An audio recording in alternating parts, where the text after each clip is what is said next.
Hi guys, welcome back to Raised Rails.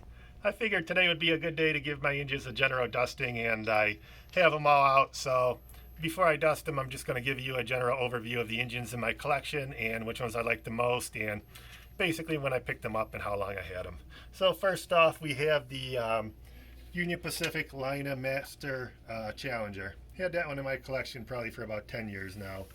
I really enjoy running that engine. I like all the features of it, and I think it's a great engine to have. Next to that, probably about last year sometime, I picked up a Virginian Trainmaster. This is the 2331. It's a great puller, like you all know. As far as the Trainmasters go, I enjoy having that one into my collection. Next to that, you see I have my Chessie engines. Those were my first Trainmaster command controlled engines. They're probably about 15 years old, I believe. And those were my first Trainmaster command controlled engines, like I said, so I had to buy all the good stuff that went along with having command control engines.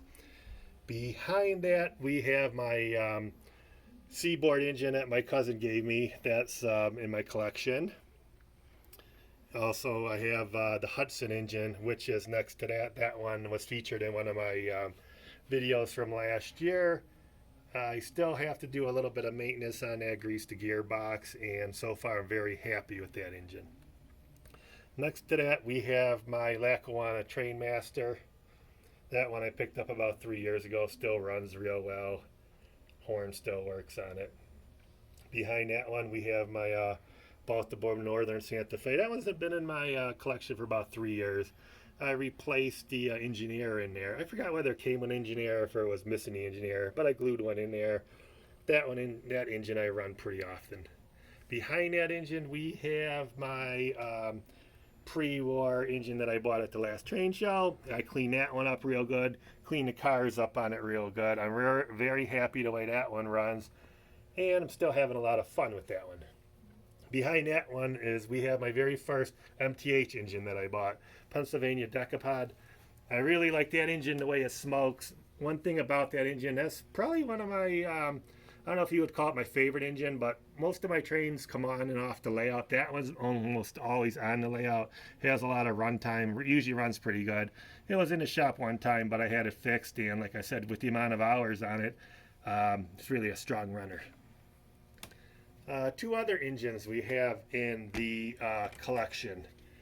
We have James and Thomas. I think all kids have these at one time. I bought these when my kids were little. And we have James here. He has a couple of different faces on. Depending on what kind of mood you want to put him in, you can just stick the face on the front of the train there, and that's a lot of fun. Let me see. I have my Northwestern engine. This is one of my earliest engines. I had that probably when I was, I had that one for about 40 years now, since I was a very young kid. That one's just probably made in the MPC area. It's a good runner. It'll pull about 10 cars, and it's not very fancy, but it does the job. And I bring that one out once in a while also. Down the line here we go. We have the Western Pacific engine. I probably had that one also for about 30 years. I'm not actually sure how we picked out that engine, but I think we picked that one out to pull my Amtrak cars actually before I had the Amtrak F3s. But I still bring that one out for a while. It spends quite a bit of time on the shelf. In front of that, we have my Custom Series Lionel engine. Still very happy with that one. Last year I picked up the observation car to go with it, and still like that engine. In front of that one, we have a Marx engine. I was in the Goodwill store last year, and that was on the shelf actually. It was $1.49. It's just a dummy engine, but I figured I don't know, I just didn't want to pass it up, so I added that one to the collection. Now we'll go over and I'll start showing you my engines on the shelves. So on this side of the layout, you see we have my Lionel F3s. These are cheaper engines. They're made probably during the MPC era. These were the ones that replaced the Western Pacific engine that I said it used to pull these Amtrak cars. This is actually part of I think it was a silver Streak set, I believe it was. It came with the 2 Amtrak engines and the 3 passenger cars. I got that as a Christmas present when I was like 12 years old. Above that is we have the Pennsylvania steam turbine. That was actually my dad's engine when he was a kid, probably from the early 50s. We had that in the shop one time, and boy, that train is awesome. It runs like brand new all the time. You could still put the smoke pills in there, or you could put the liquid smoke in there. A couple drops, has the magnet traction, and like I said, for the age, boy, do they make these things quality, and runs like new. Above that is we have a couple Trainmaster command controlled engines, Union Pacific. I probably bought those about 10 years ago. Let's see, I don't know much to say about those. They have a lot of nice detail on them. The doors open, they have the real small writing, the brake lines, a lot of separately applied details, the blinking light on top. I run that one pretty often. Above that, we have a Southern Pacific engine. I bought that probably about 2 years ago. I'm hoping to get some more cotton belt cars to run behind them in a caboose when I could find them at an affordable price. I have 6 now, and I'm hoping to get about 4 more.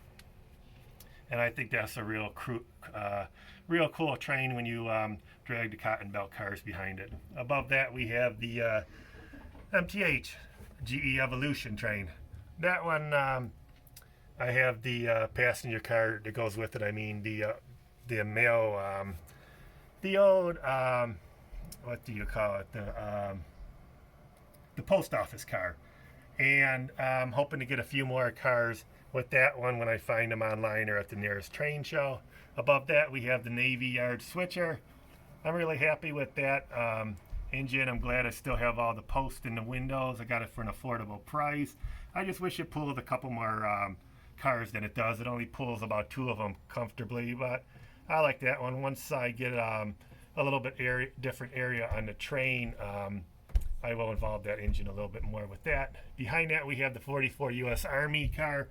Still fires the missiles really well manually and with the remote. It still has most of the steps on it, and that's a pretty nice engine to have in my collection. I always enjoy running that one.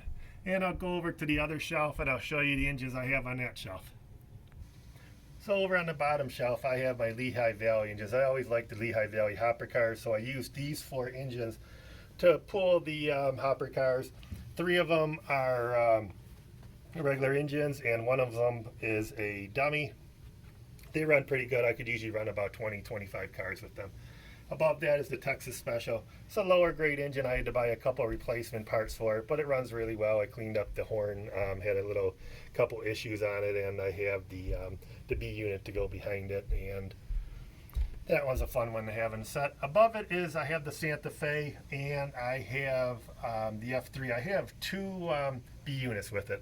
I think I'm going to buy one more, the A and B units, and then I'll have the AB and the dummy unit in the middle. I think that'll be pretty cool. I want to just try to buy an affordable one, mainly just for to put on the shelf.